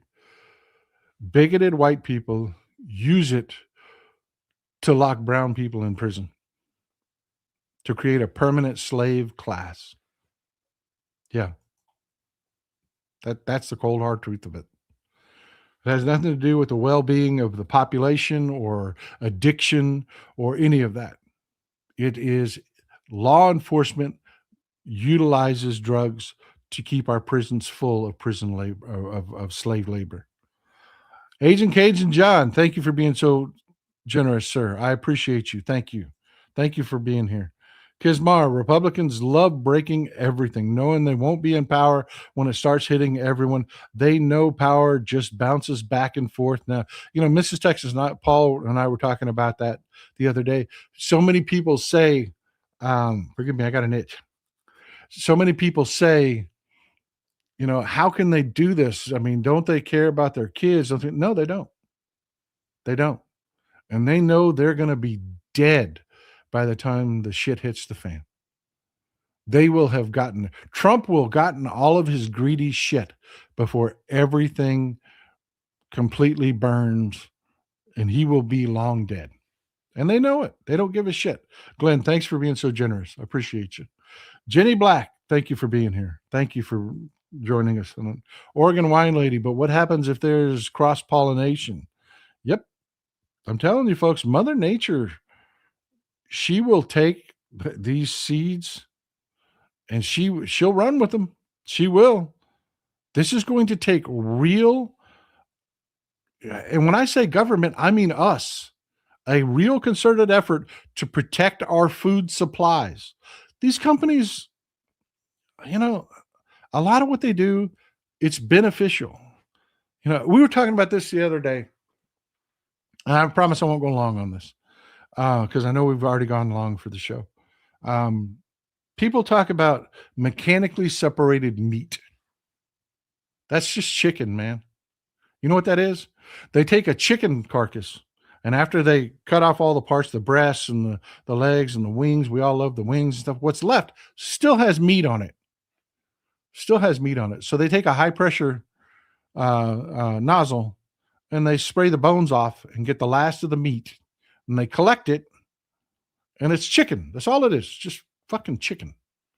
And then they press it into a nugget or a chicken patty and sell it. And a lot of people are like, oh, that's gross. Oh, that's nasty. I'm like, oh, no. We have to produce 1.2 billion pounds of food a day. That kind of efficiency is how we do it. It just is. That's how we do it. That's how we're going to be able to keep our population growing and healthy. Is we're going to have to be smarter about the way we do things. It may not sound palatable, but it's fucking chicken. And like I told Mrs. Texas Paul, if the end times happens and, they take a look at, my fat ass and decide to cannibalize me, you better not waste a scrap. If I'm going to have to die, you better not waste a scrap. You better crack the bones open, bitches. I'm telling you. If you're going to kill a chicken, use all of it. Use all of it. If you're going to kill a cow, use all of it. ET, it is less than 21 weeks until the general election. Verify your voter registration and deadline dates. Know your early voting dates. Get involved. Amen. Amen. Jake Huston, thank you. Thank you. I appreciate you, sir. Thank you for supporting the show. ET, this is the same reason why we have to abandon CENTCOM base, because they only react and not plan, which is why they want to make Israel our ally. Just the stupidity in all of this is just gobsmacking. It really is. Angie Ma, thank you for being here. Texas Paul, Guitar Geek here. Larrabee is 1/3 the cost of Taylor. Plays and sounds good unless you spend $8K plus for Bonfire Axe. Orangewood. I'm looking at Orangewood. I am looking at Orangewood. Guitars are A1. I am. I'm not gonna lie to you though. I found this Takamine that I really like. Sounds good too. Plays well. And I've discovered, see that Gibson right there? It's got a narrow neck. It's got like a 41 millimeter nut on it. The nut that's the nut. That little white thing at the end of the net right there, that's the nut.